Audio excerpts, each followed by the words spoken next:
Hello and welcome to today's Nairobi News Bulletin. My name is Modhani Mushiri. Celebrated TV and radio host Jeff Koinange escaped unhurt on Thursday morning after armed burglars raided his home in Kitsuru.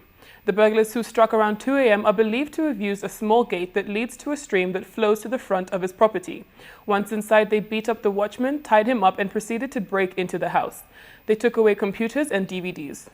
Police officers in Kitengela town have arrested a woman accused of abusing her stepson. Residents say such cases have been on the rise lately.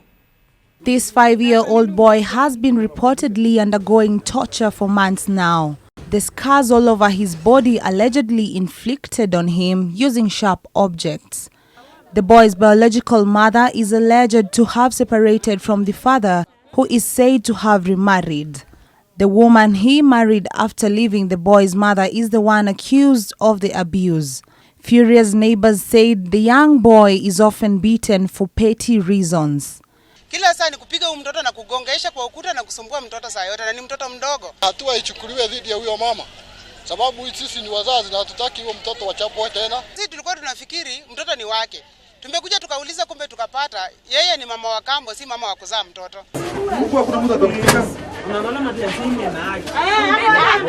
Police who were forced to break into the woman's house rescued the 5-year-old, who is now receiving treatment as he awaits to be referred to a children's home.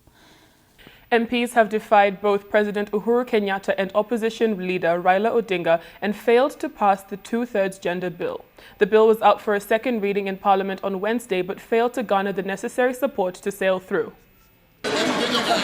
Even before the House convened for today's business, which included the 2/3 gender bill, the behind-the-scenes maneuvers had been going on to ensure that it passed, no less than the President and the court principal calling upon their foot soldiers in Parliament to rally behind the bill. In order to satisfy myself that we have the requisite number, The first hurdle, the numbers. Before the vote, the Speaker had to ensure that the House had the requisite quorum. And the third time was a charm for the Speaker, who had to break tradition and allow for the quorum bell to be rung 3 times. Those who were in were not allowed to move out at all costs, while those outside were enticed to get in. Because of the importance, the national importance of the businesses which are listed here, numbers 11, 12, 13, and 14. I, in exercise of my discretion,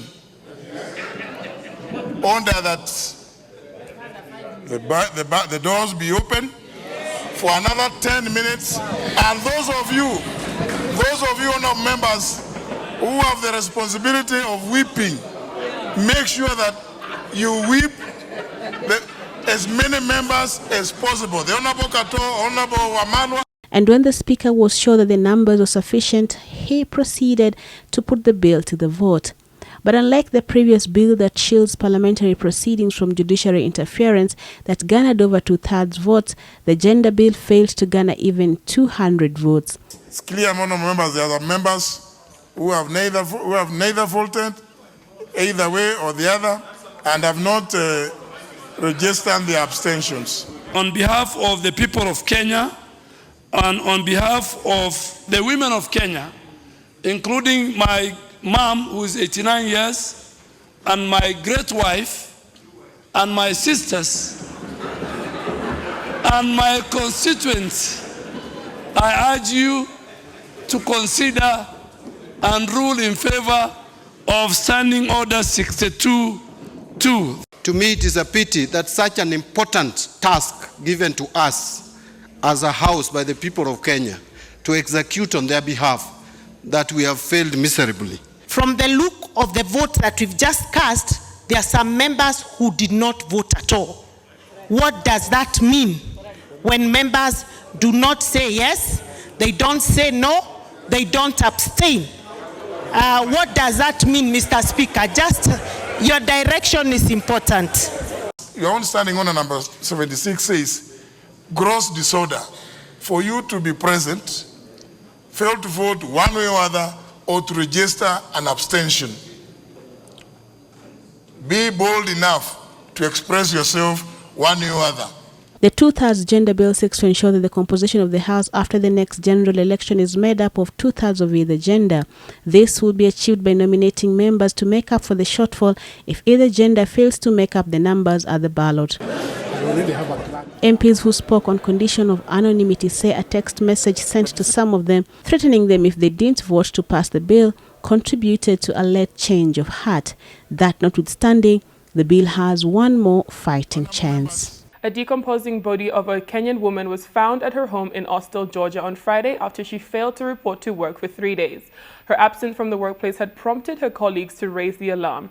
Anne Wairumo Minor is believed to have died on Tuesday last week, according to reports from the Cobb County Coroner's Office. The news of the discovery of the body was broken by ksnmedia.com. And finally, top gospel musicians Willie Paul and Bahati missed out on the list of Groove Award nominees announced on Tuesday night.